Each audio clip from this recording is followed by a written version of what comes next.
Hello everyone.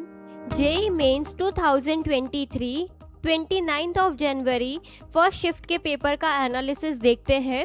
यहाँ हम बात करेंगे सबसे पहले केमिस्ट्री के पेपर का एनालिसिस का। ये जो केमिस्ट्री का पेपर का एनालिसिस है, यहाँ पे हमें टोटल 27 नंबर ऑफ क्वेश्चंस मिले हैं बच्चों से।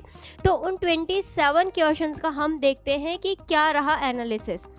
सबसे फर्स्ट ऑफ ऑल बात की जाए डिफ़िकल्टी लेवल की, 63% पेपर इजी था, 30% पेपर मॉडरेट रहा एंड 7% पेपर डिफ़िकल्ट रहा। इट मीन्स 2 या 3 क्वेश्चन ही ऐसे थे जो कि डिफ़िकल्ट थे, अदरवाइज पूरा पेपर इजी था।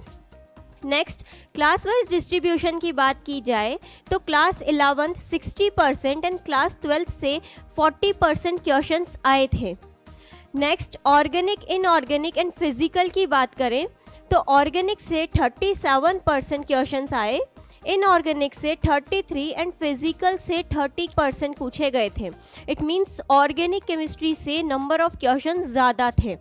नेक्स्ट, अगर चैप्टर वाइज डिस्ट्रीब्यूशन की बात करें कि हर एक चैप्टर से कितने क्वेश्चंस पूछे गए थे, तो चैप्टर वाइज डिस्ट्रीब्यूशन में सबसे first structure of atoms 2 questions पूछे गए थे। स्ट्रक्चर ऑफ एटम से 2 क्वेश्चंस आए थे, जिसमें एक हाइड्रोजन स्पेक्ट्रम पर बेस्ड था and other question radio activity पर बेस्ड था।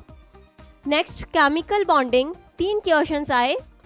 3 क्वेश्चंस बहुत इंपॉर्टेंट, यहाँ पर पैरामैग्नेटिक एंड डायामैग्नेटिक से 2 क्वेश्चंस पूछे गए थे।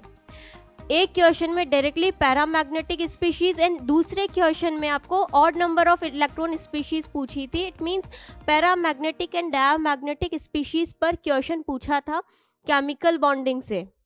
स्टेट्स ऑफ मैटर एक क्वेश्चन पूछा गया था। रियल गैस से एक क्वेश्चन पूछा गया था।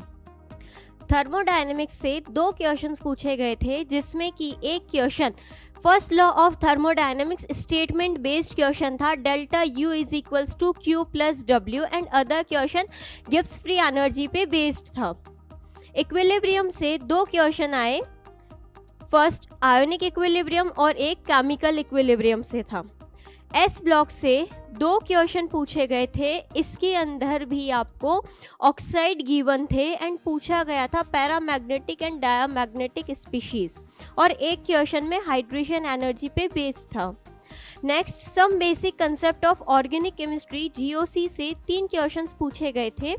एक में आपको pKa का ऑर्डर कैलकुलेट करना था। एक क्वेश्चन में आपको पूछा गया था कि लेसाने टेस्ट कौन देगा। It means positive Lassaigne test carbon and nitrogen compounds element देते हैं। इन्वायरमेंटल केमिस्ट्री से एक क्वेश्चन पूछा गया था, जिसके अंदर classical smoke and photochemical smoke पे क्वेश्चन था। स्टेटमेंट बेस्ड डायरेक्ट NCERT का स्टेटमेंट आया था।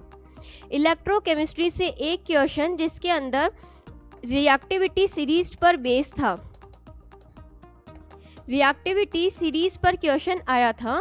केमिकल काइनेटिक्स एक क्वेश्चन फर्स्ट ऑर्डर रिएक्शन पे बेस्ड था। General principle and process of isolation metallurgy से 2 क्वेश्चन बहुत इंपॉर्टेंट, यहाँ पर आपको मॉन्ट्स प्रोसेस पर क्वेश्चन पूछा था और दूसरे क्वेश्चन में आपको और गिवन था एंड उसका formula match the following question type था। कोऑर्डिनेशन केमिस्ट्री 2 क्वेश्चंस आए। एक क्वेश्चन आइसोमेरिज्म पे बेस्ड था और एक और क्वेश्चन में आपको CO कार्बोनिल कंपाउंड दिए हुए थे, जिसके अंदर आपको ब्रिज CO बॉन्ड बताने थे। Next, aldehyde ketone carboxylic acid से 3 क्वेश्चंस पूछे थे, बहुत इंपॉर्टेंट। यहाँ पर बहुत इजी क्वेश्चंस आए थे, जिसमें कि आपको कैनिज़ारो रिएक्शन का रिएजेंट पूछा था। एक क्वेश्चन में आपको 4 नेम रिएक्शंस गिवन थे और इनका रिएजेंट पूछा हुआ था। डायरेक्ट NCERT की रिएक्शन पूछी गई थी। बायोमॉलिक्यूल से एक क्वेश्चन पूछा गया पेप्टाइड बॉन्ड पर and chemistry in everyday life से एक क्वेश्चन पूछा गया, जो भी डायरेक्टली NCERT बेस्ड ही था, जिसके अंदर की आपको disinfectant, broad spectrum and narrow spectrum के ऊपर क्वेश्चन था। तो ओवरऑल आपका आज का केमिस्ट्री का पेपर बहुत इजी था, बहुत ही क्वेश्चन इजीली आपको एनसीईआरटी बेस्ड मिले थे। नेक्स्ट अगर हम कंक्लूजन की बात करें तो यहाँ पर आपके पास में जो पेपर का लेवल था वो इजी टू मॉडरेट रहा था, बेसिक चीज़ें आई थी और डायरेक्ट एनसीईआरटी के ऊपर पूछी गई थी। आने वाले जितने भी पेपर्स हैं तो नेक्स्ट पेपर में आपको इन पेपर से आइडिया हो जाना चाहिए कि पेपर किस पैटर्न पे पूछा जा रहा है। मतलब ये कि environmental chemistry, polymer, biomolecule, chemistry in everyday life, in chapters को आपको दोबारा से एक बार देखना है, रीड करना है और उनके क्वेश्चंस कहीं गलत नहीं हो सकते, क्योंकि आप 2 या 3 बार इन चैप्टर्स को पढ़ेंगे तो इनके क्वेश्चंस इजीली हो जाएंगे।